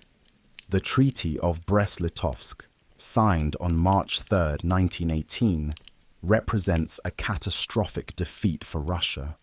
The treaty strips away territories that include 34% of Russia's population, 32% of its agricultural land, and 54% of its industrial capacity.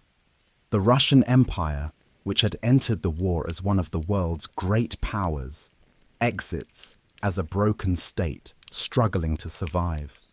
The treaty's impact on the war is immediate and dramatic.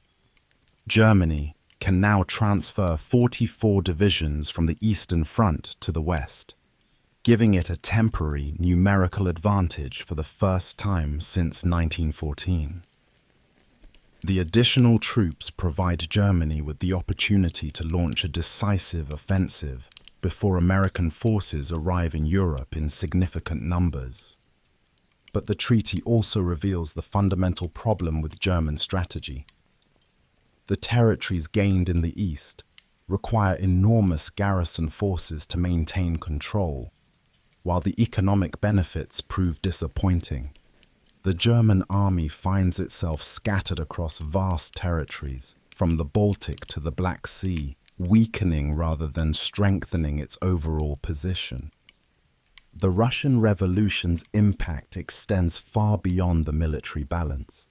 The example of successful revolution inspires radical movements throughout Europe and the world. The Bolshevik promise of a workers' paradise challenges the capitalist system that has dominated the modern world.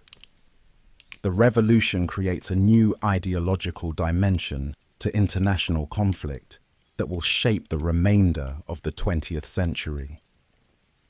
The civil war that follows the Bolshevik Revolution further complicates the international situation. The White Armies, representing various anti-Bolshevik factions, receive support from the Allied powers, who intervene militarily to try to restore an Eastern Front against Germany. The intervention, involving British, French, American, and Japanese forces, creates a complex, multi-sided conflict that will continue long after the World War ends. While revolution transforms Russia, the United States finds itself inexorably drawn into the European conflict. President Woodrow Wilson, who had campaigned for re-election in 1916 with the slogan, "He kept us out of war," faces mounting pressures that will ultimately force America into the conflict. The German submarine campaign, combined with economic ties to the Allies and ideological sympathy for democratic nations, creates a situation where American neutrality becomes increasingly difficult to maintain. The German decision to resume unrestricted submarine warfare in February 1917 represents a calculated gamble that will determine the war's outcome. German naval leaders argue that unrestricted submarine warfare can force Britain to surrender within 6 months, before American entry into the war can affect the outcome. The strategy is based on the assumption that American military power cannot be mobilized quickly enough to matter. The German calculation proves fundamentally flawed. The submarine campaign does sink enormous tonnages of Allied shipping, bringing Britain close to starvation and forcing the implementation of strict rationing.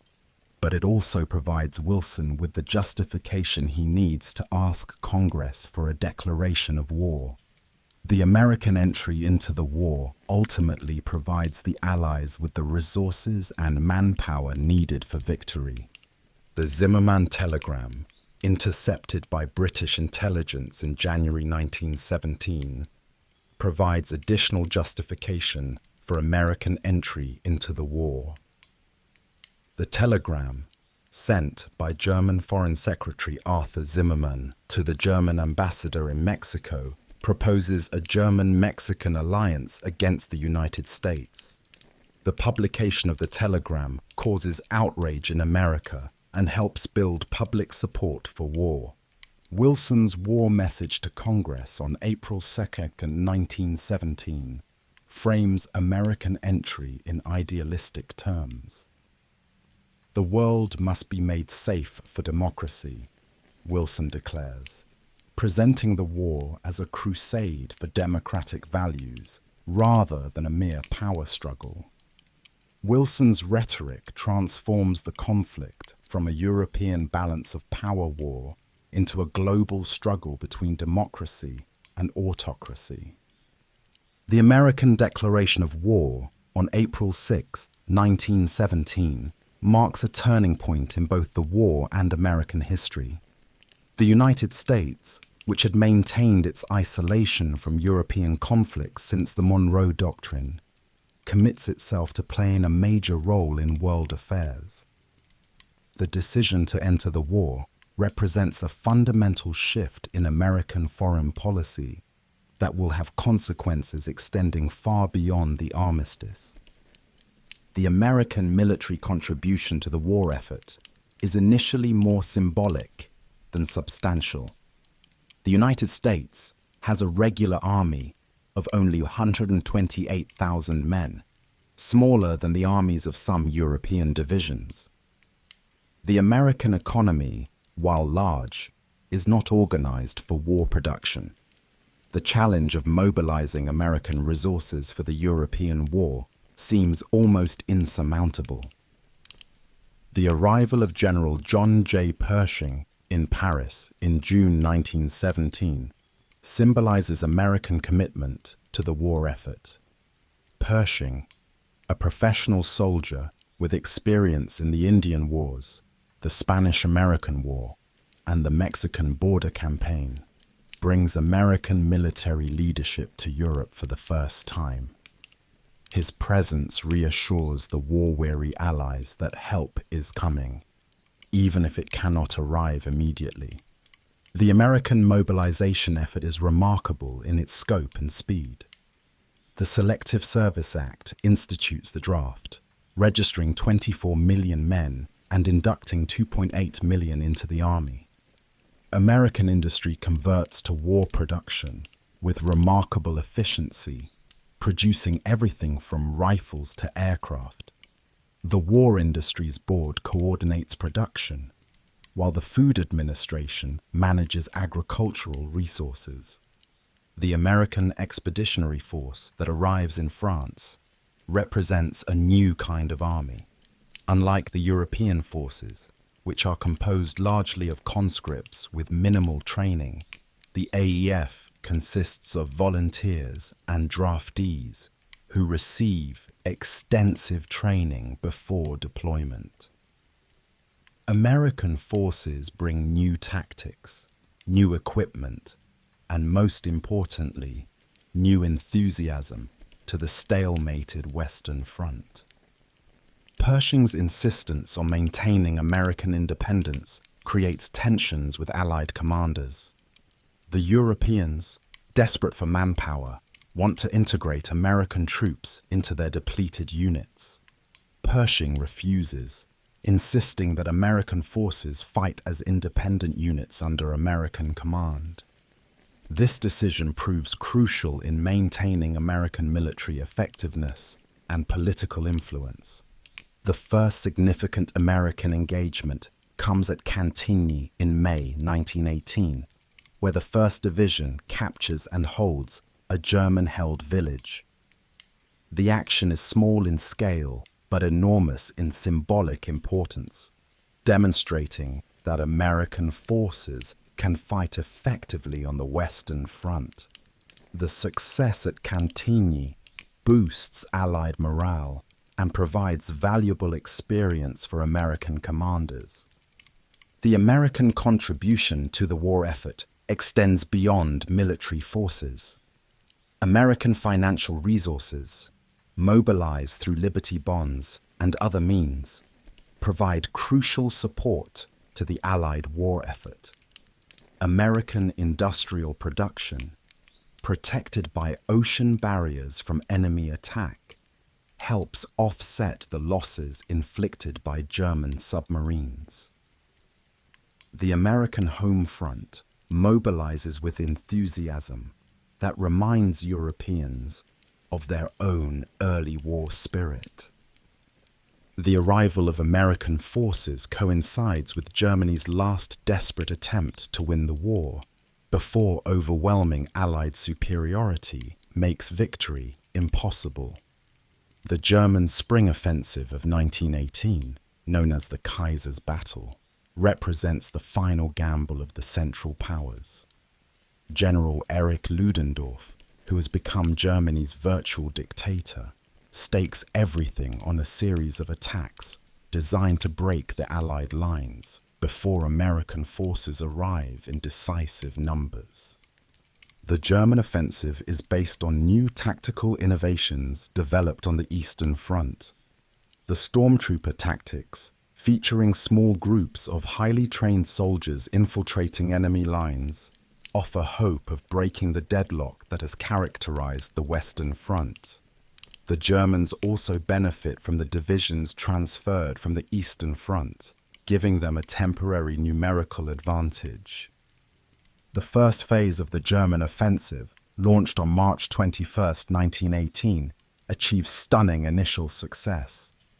German forces, supported by a massive artillery barrage and gas attacks, break through British lines and advance up to 40 miles, the greatest territorial gains on the Western Front since 1914.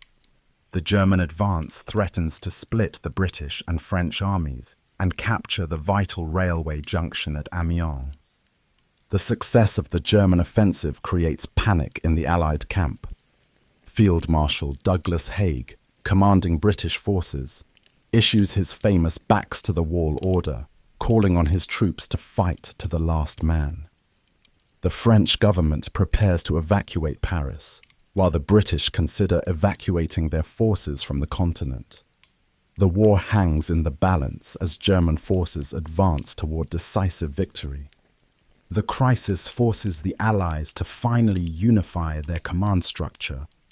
General Ferdinand Foch is appointed as Allied Supreme Commander, coordinating the efforts of British, French, and American forces for the first time.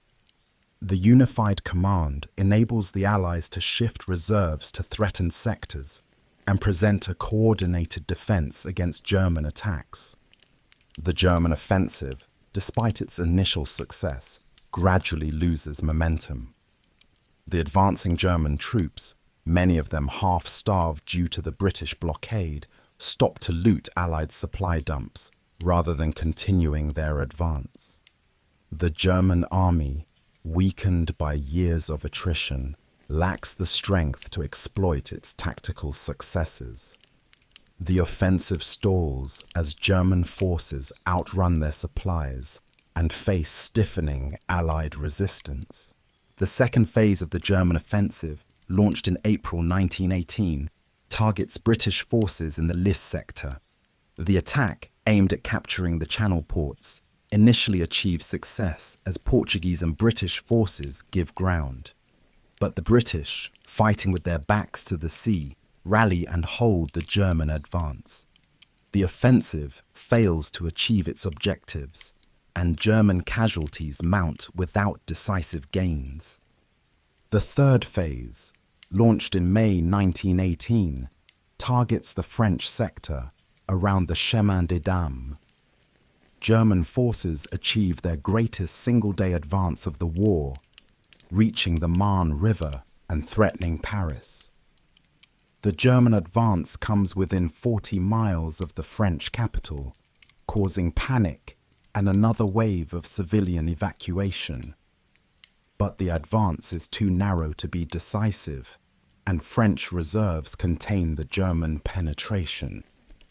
The German offensive reaches American forces at Château-Thierry, where the 3rd Division earns the nickname Rock of the Marne for its stubborn defense. American Marines at Belleau Wood demonstrate the fighting quality of American forces, capturing the wood from elite German troops in fierce close-quarters combat.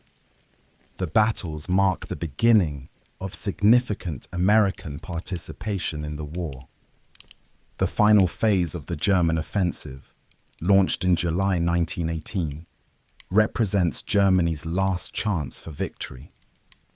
The attack, aimed at expanding the Marne salient and threatening Paris, encounters prepared Allied defences and fails to achieve significant gains. The German army, exhausted by months of offensive operations, lacks the strength to continue the attack. The failure of the German offensive marks the beginning of the end for the Central Powers. The German army has suffered enormous casualties, over 800,000 men, while failing to achieve decisive victory. The army's offensive capability is broken, its reserves exhausted, and its morale shattered. The initiative passes to the Allies, who now have the numerical superiority and fresh American forces needed for victory. The Allied counteroffensive begins on July 18, 1918, with the Battle of Soissons. French forces, supported by American troops, attack the western flank of the German Marne salient. The attack succeeds in forcing German forces to retreat, abandoning their advanced positions and returning to more defensible lines. The victory marks the beginning of the 100 days that will end the war. The technological developments that emerged during 1917 and 1918 transform the nature of warfare. The airplane, which began the war as a reconnaissance tool, evolves into a weapon of war capable of influencing ground combat. Fighter aircraft engage in aerial combat for control of the skies, while bombers attack enemy positions and supply lines. The development of military aviation creates an entirely new dimension of warfare. The legendary fighter pilots of World War I, aces like Manfred von Richthofen, the Red Baron, and Eddie Rickenbacker, capture the public imagination and restore some romance to mechanized warfare. These aerial knights, fighting individual combats high above the trenches, represent a return to personal skill and courage in an age of mass destruction. But their individual exploits cannot disguise the fact that aviation is becoming another industrial weapon of war. The development of tanks accelerates during 1917 and 1918 as all major powers recognize their potential for breaking the trench deadlock. The British develop improved tanks with better armor and reliability, while the French create the light Renault FT tank that establishes the pattern for modern tank design. The Germans, despite their technical skill, fail to develop effective tanks and instead focus on anti-tank weapons. The tank battles of 1918 represent a new form of warfare that points toward the future. The Battle of Cambrai in November 1917 demonstrates the potential of massed tank attacks as British forces break through German lines and advance several miles. Though the breakthrough is not exploited and the gains are eventually lost, the battle proves that trench warfare is not invincible. The evolution of artillery during the war is equally significant. The development of sound ranging and flash spotting techniques allows for accurate counter-battery fire, while new ammunition types increase the effectiveness of artillery barrages. The creeping barrage, where artillery fire advances just ahead of attacking infantry, improves the coordination between artillery and infantry and increases the chances of successful attacks. The war's impact on medicine and technology accelerates innovations that will benefit civilian life. The urgent need to treat wounded soldiers drives advances in surgery, prosthetics, and rehabilitation. The development of blood transfusions, improvements in anesthesia, and new treatments for infection save thousands of lives. The war becomes a laboratory for medical innovation, producing advances that will benefit humanity for generations. The final phase of the war, beginning in August 1918, sees the systematic collapse of German resistance. The Battle of Amiens, launched on August 8, 1918, demonstrates the extent of German weakness.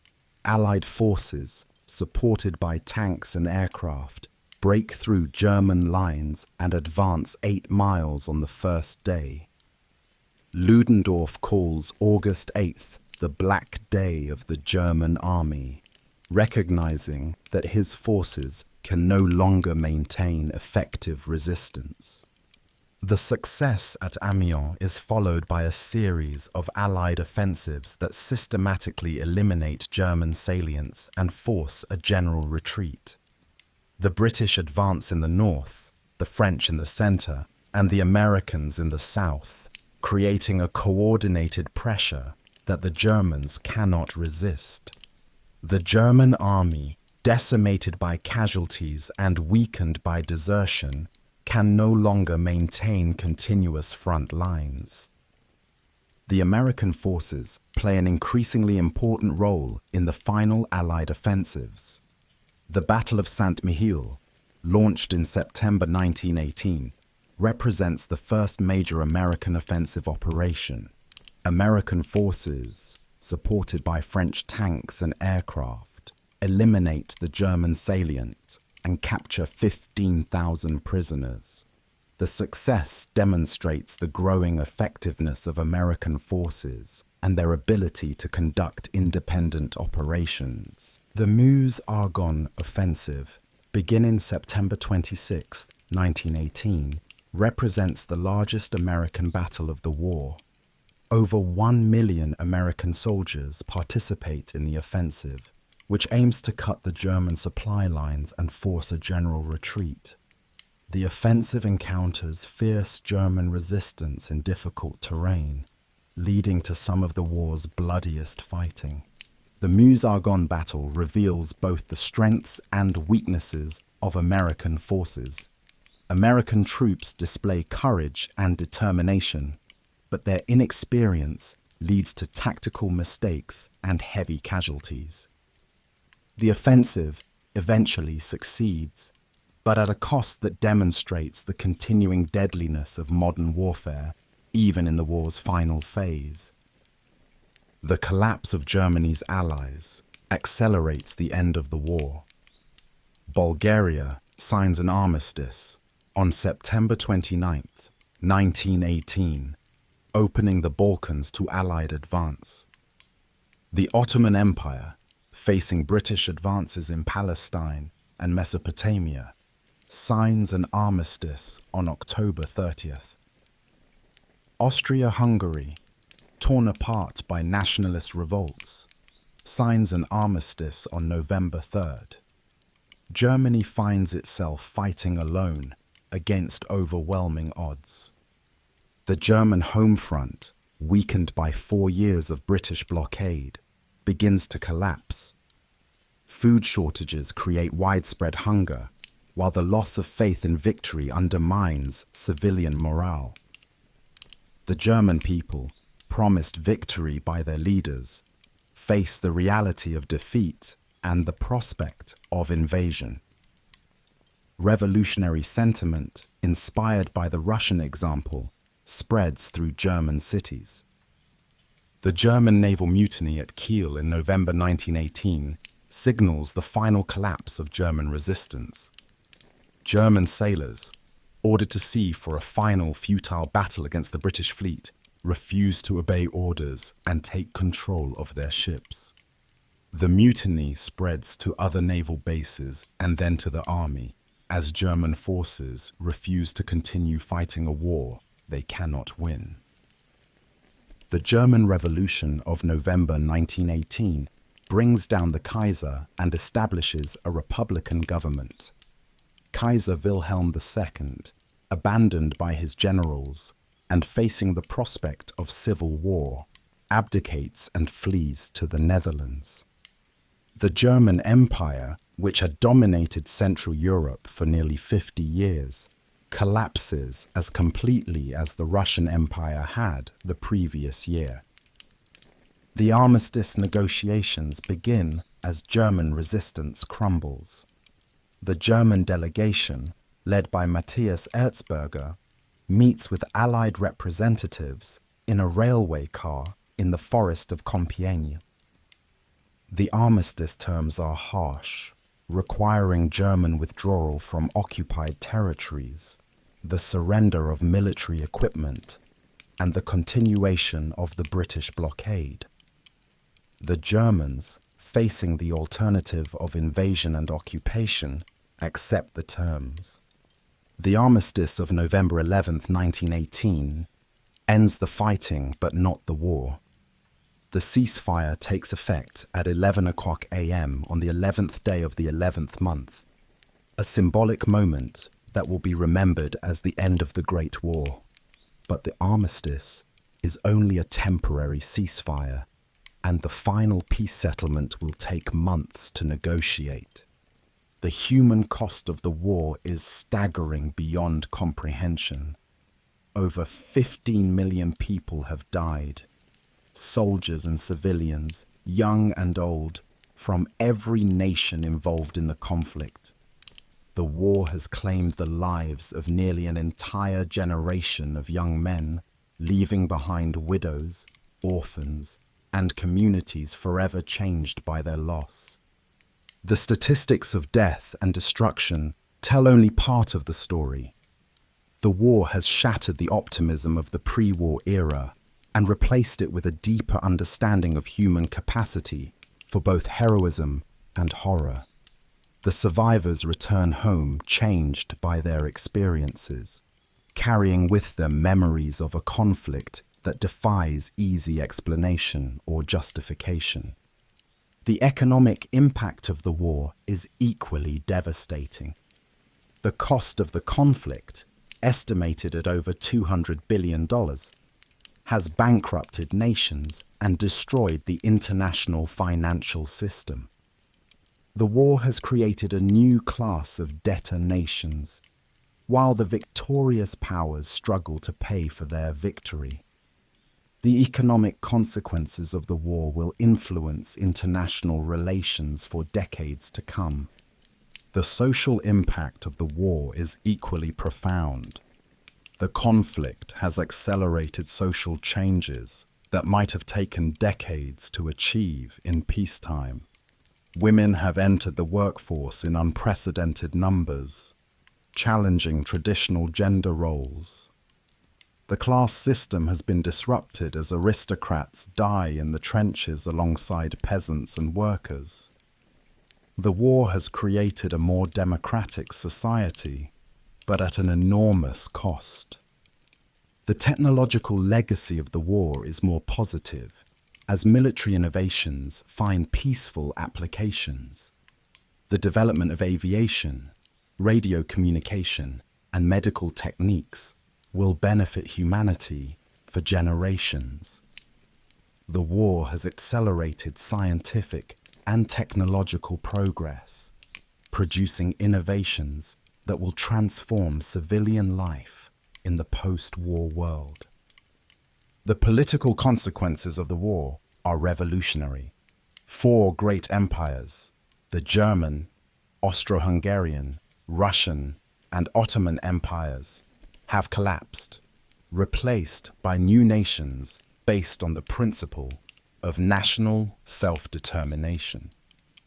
The map of Europe has been redrawn, creating new states and new possibilities for both cooperation and conflict. The war's ideological impact is equally significant. The conflict has been fought as a struggle between democracy and autocracy, freedom and oppression, civilization and barbarism. The victory of the democratic powers validates liberal values and creates expectations for a new world order based on democratic principles and international cooperation. The American emergence as a world power is one of the war's most significant consequences. The United States, which entered the war as an associate power, emerges as one of the victor's leaders.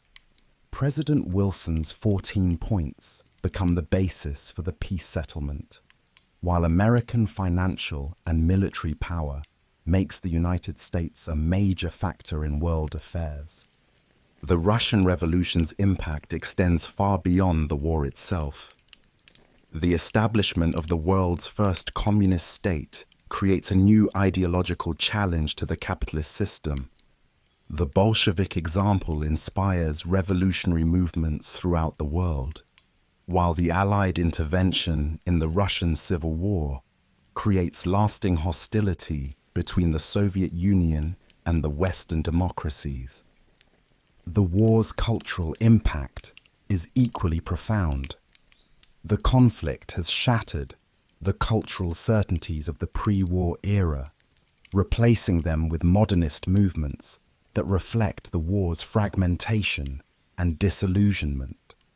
The war poets, Wilfred Owen, Siegfried Sassoon and others, create a new literature that captures the reality of modern warfare and its psychological impact on survivors. The war's legacy includes the creation of new international institutions designed to prevent future conflicts. The League of Nations, established as part of the peace settlement, represents an attempt to create a new international order based on collective security and peaceful settlement of disputes. Though the League will ultimately fail to prevent World War II, it establishes the precedent for international cooperation that will influence future efforts at global governance. The memory of the war will haunt the post-war generation, influencing their response to future crises and conflicts. The determination to avoid another such catastrophe will shape diplomatic and military policy for decades to come. The war's lessons, both learned and unlearned, will influence the response to the rise of fascism and the outbreak of World War II. The Great War ends not with a clear victory, but with the exhaustion of all participants. The Central Powers are defeated, but the victorious Allies are also weakened by the conflict's enormous cost. The war has destroyed the old order without creating a stable replacement, leaving Europe and the world facing an uncertain future. The armistice of November 11, 1918, marks the end of the fighting, but not the end of the war's consequences. The peace settlement, negotiated at Paris in 1919, will attempt to create a new world order based on democratic principles and international cooperation. But the war's legacy of hatred, debt, and instability will make the creation of lasting peace extremely difficult. The soldiers who survive the war return home to a world transformed by their sacrifice. They have fought in what they believed was the war to end all wars, hoping that their suffering would create a better world for future generations.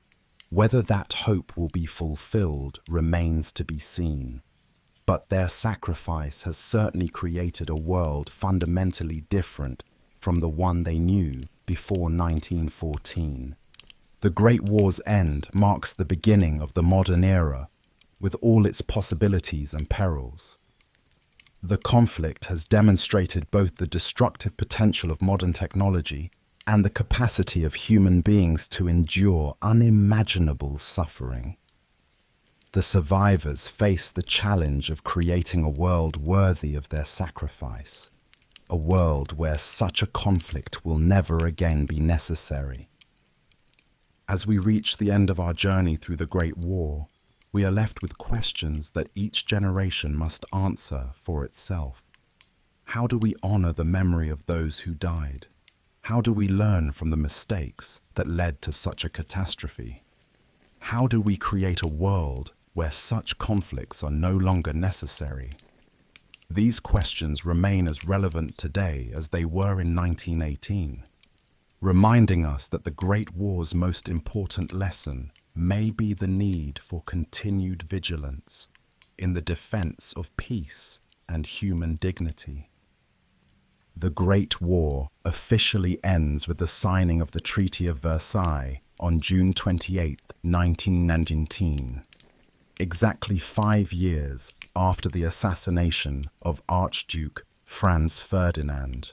The treaty, negotiated by the Big Four, Wilson, Lloyd George, Clemenceau, and Orlando, attempts to create a new world order based on democratic principles and international cooperation.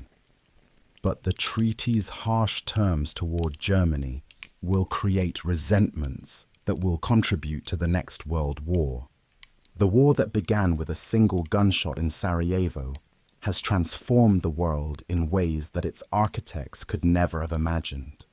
The old order of empires and monarchies has given way to a new world of nation-states and democracies. The balance of power has shifted from Europe to a more global system that includes the United States and other emerging powers. The war has accelerated social, economic, and technological changes that will define the 20th century. The Great War's legacy is complex and contradictory.